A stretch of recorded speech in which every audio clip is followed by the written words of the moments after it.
All right. That way we can do the replay. So I put together some best practices for converting leads, things that I've learned just over the years, especially with online leads, because they're a bit of a different animal, but they're still very viable in this business. So I've been working online leads since about 2003, back when websites were much more basic than they are now, and SEO was a little easier, and things like that. But that's primarily how I've generated my leads my whole career. So aside from Sphere of Influence, that is my other lead source. So I've learned a lot over the years, and obviously things have changed with different aspects of converting them, but some of it's made it easier. Some of it, the other challenges I've come across is speed to lead, which we'll go over a little bit as well. So I think first and foremost, if you're going to be doing any sort of lead generation through Facebook or Google or any other method that's kind of an online method, it's important to get into the right mindset, because this is where I see most agents kind of struggling. You have to remember that we live in the information age now, and people research more now than they did in the past, because all the information is available to them for homes and neighborhoods and market trends and all this other stuff. So a lot of times when you're getting an online lead, it's not that it's a bad lead, they're just not quite ready yet, and they may be 6 months 6 months away from making that purchase or selling.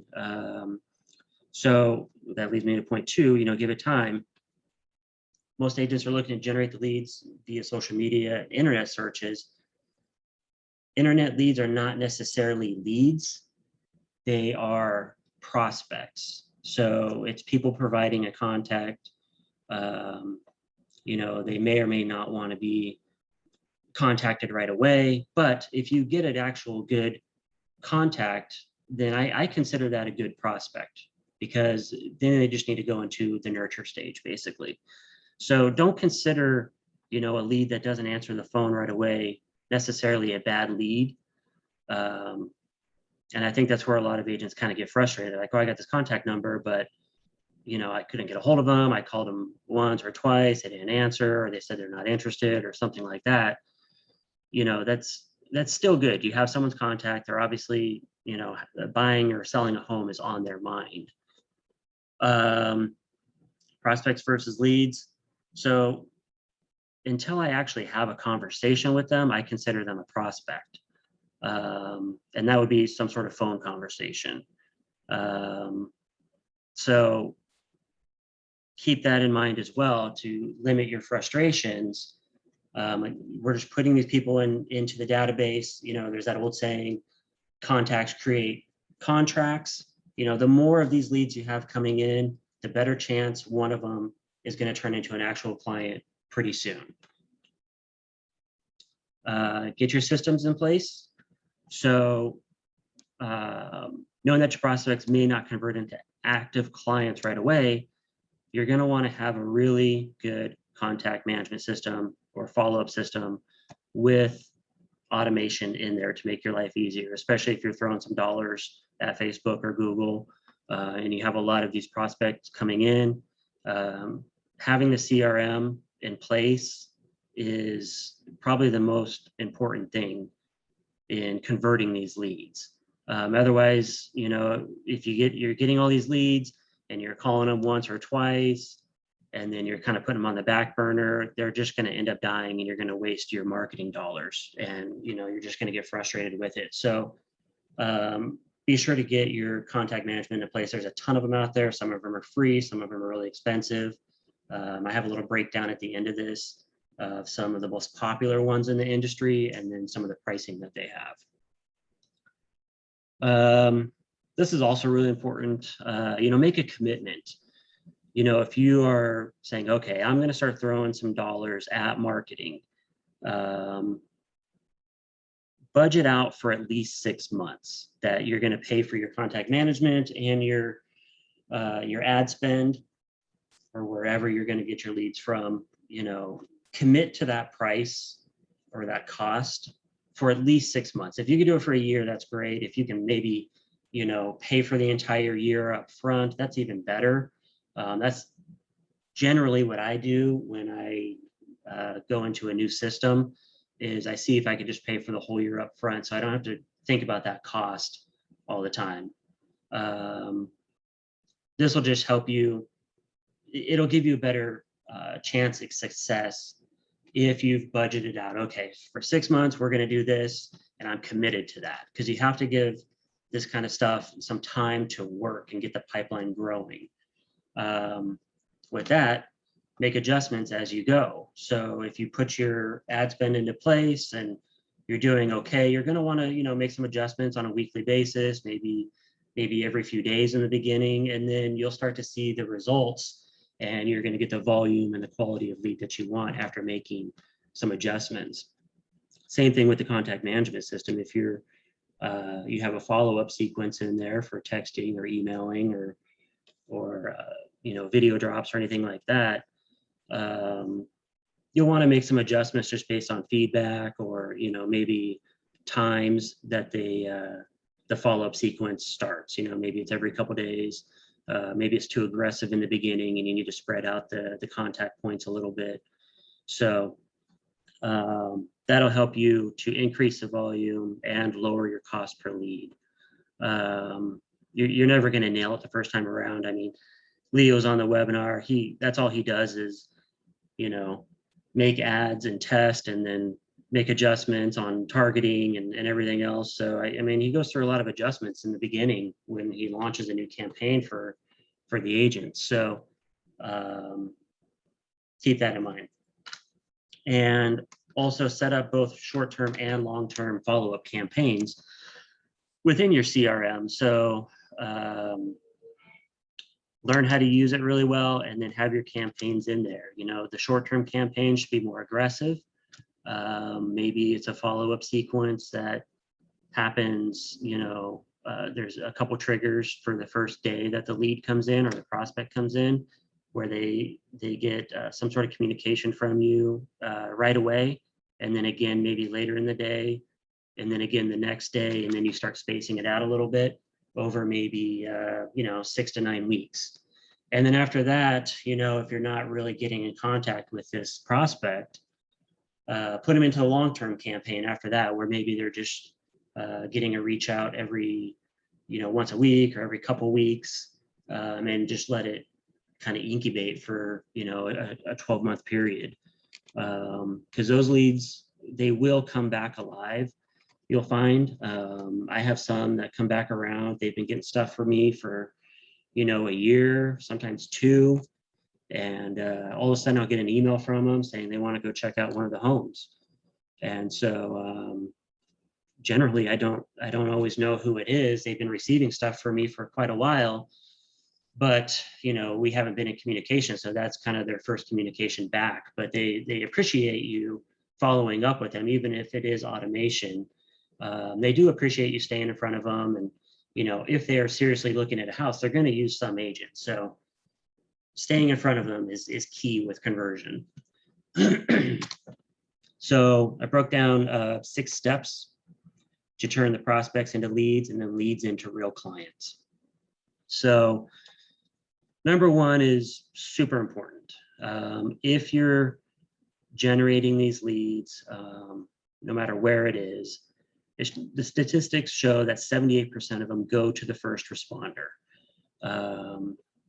They also show that you have 2 minutes or less, actually, after obtaining their information to call them and connect with them.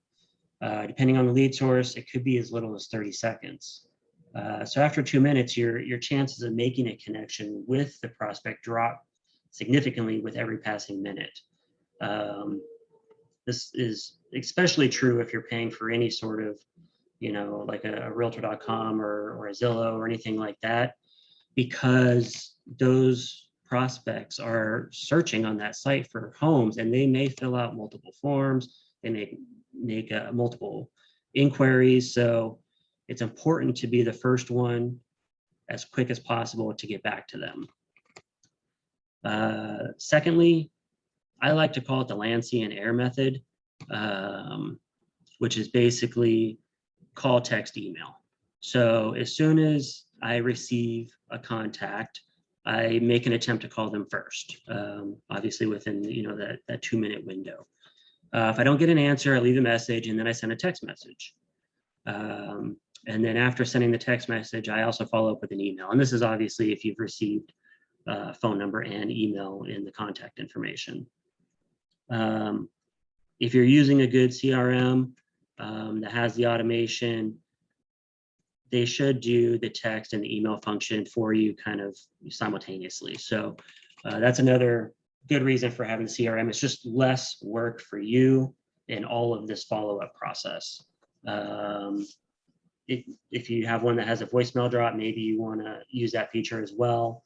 If you're not sure that you can be in front of the phone all the time, then maybe you want to set up that third feature with the CRM to have the voicemail drop kind of kick in as well at the same time when the lead initially comes through. After that, you want to get the conversation offline as quickly as possible. Without having an actual conversation take place, there's a high probability that the prospect will just end up with another agent. Again, you have to assume that they're probably making multiple inquiries, maybe on multiple websites, so on and so forth. So, the quicker you can actually have a phone conversation with them and make a connection, the better chances you have of turning that prospect into an actual lead and a client. Again, this is especially true with Zillow, Realtor.com, other third-party portals where they might be making multiple inquiries. I also try and keep the prospect on the phone for at least 5 minutes or as long as I can if I'm getting a lead from that kind of source. Because if they did make multiple inquiries, they may have other agents also calling them within 2 minutes of receiving that inquiry. So, you have to keep that in mind, that if you can keep them on the phone and away from those other agents as long as possible, the better chances you have of turning that prospect into an actual client. And then what's the saying? Patience is a virtue. That's especially true with internet leads. Statistics show that the average incubation period on an internet lead is 6 to 24 months. And this is why the follow-up system is so important, because if you're just trying to, make notes in your phone or writing it down on paper to follow up, it's just not going to go that well. You're going to end up wasting money because you'll have, prospects that, while they're not ready today, they are going to be ready to buy. And if you've already, stopped contacting them after the first week, then they're not going to turn into a client ever. So most of them you're going to find are not going to be ready to actually buy or sell for several months. Possibly even a year or two, especially if it's maybe a relocation. They're doing some preliminary research into the area that they're moving to. They could be a little ways away. It's like I said, it's still a good lead. It's just, it needs to go into the pipeline. So if you're expecting to convert every contact into an active client the day you connect with them, you can really just expect a lot of frustration and disappointment. Just keep the mindset that some of these are going to need some nurturing. You will have some that will convert, within the first 30 days. You might be showing them homes. You might be able to get them to a lender right away and they are ready. So that's kind of the beauty of the internet lead as well, is you will get some that are ready now, but the majority of them are going to be more of a long-term prospect to put into your pipeline, and they will convert later. And then use the right follow-up campaigns. Buyer prospects go into a buyer-focused follow-up campaign, sellers into a seller-focused campaign. Obviously, that's, sounds easy, but, a one-size-fits-all doesn't really work with the follow-up campaigns. So keep that in mind, cater those to the buyer. And if you really want to break it down, you can have separate campaigns for where you got the buyer lead. Maybe it was an open house you did, and all the registrations, you want to put them into a certain drip campaign that's kind of geared towards how you met, and then staying in front of them afterwards. This is something I like. I did this for quite a while. Partner up. Most prospects are not quite ready to speak to a real estate agent when they make the inquiry, but they are willing to have a conversation with a loan officer, just to get a little bit of questions answered.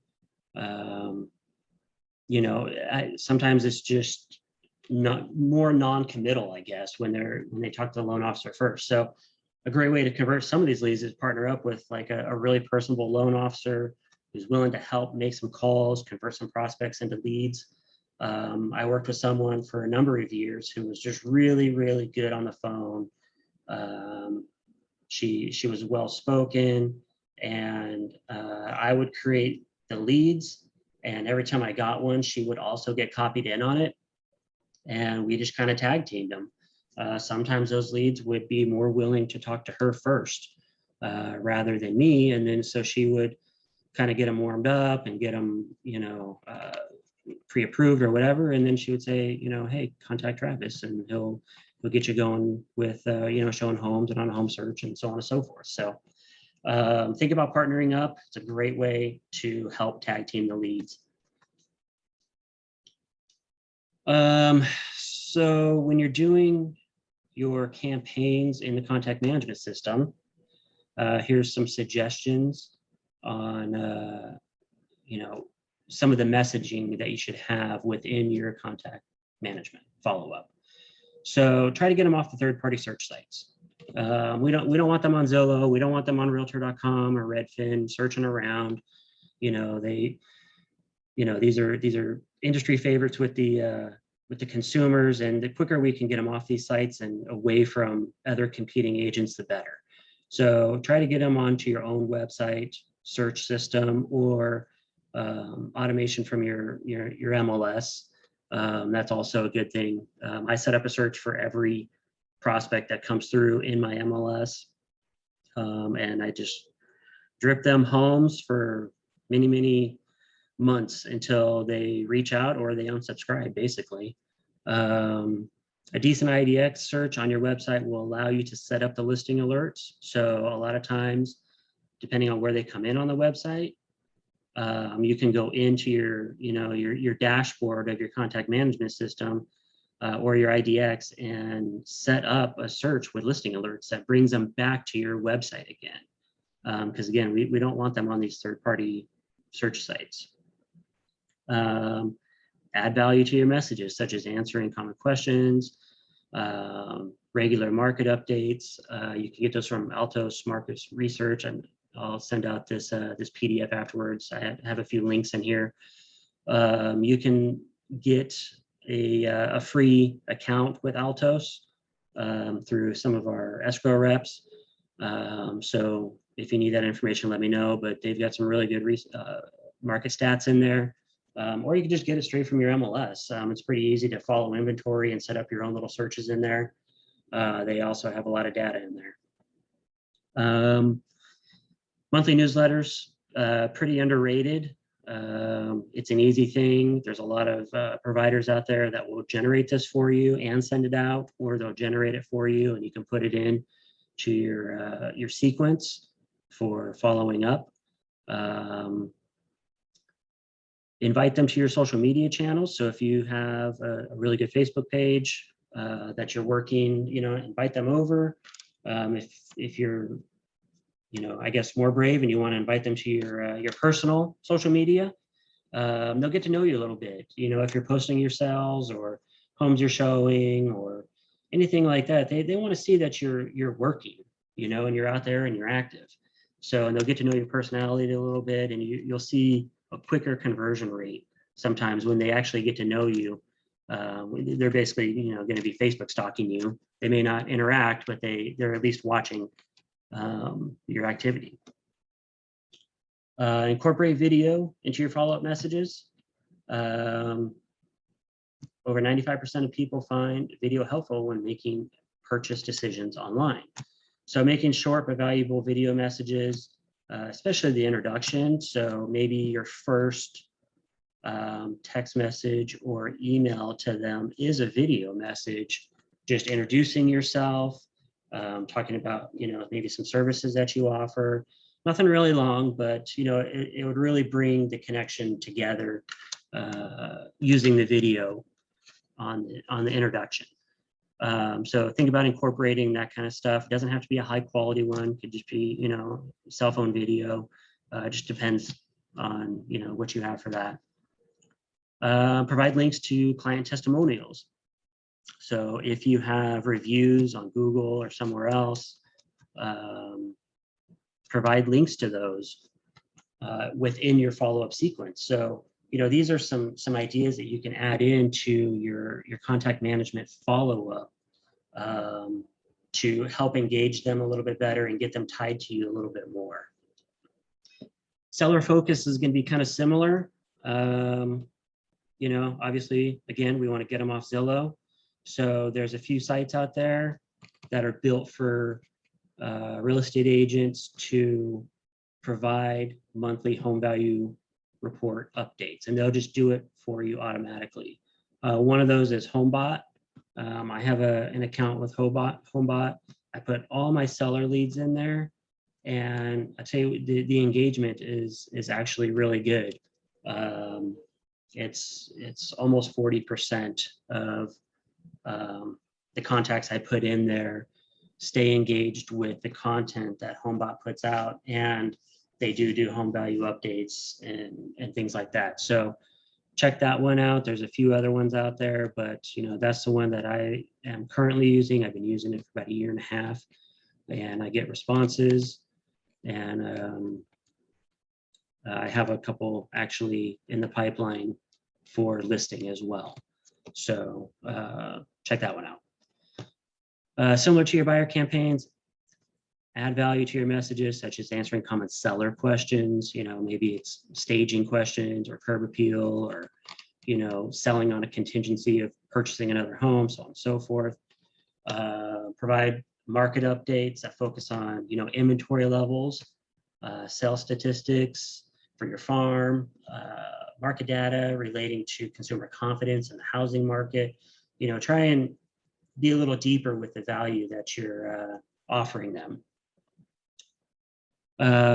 If you have a value proposition, such as a guaranteed sale program or something, obviously you want to pitch it. That's the perfect time in your follow-up sequence. If you're active on social media, again, invite them, to follow your page or to follow you, and again, follow or provide links to the client testimonials and such. So to wrap it up, I did put together some contact management systems that are really popular in the industry. They're highly rated, and I just put them in kind of a ascending price order here. Don't quote me on the prices, but these should be pretty accurate. HubSpot, obviously they have a free version there.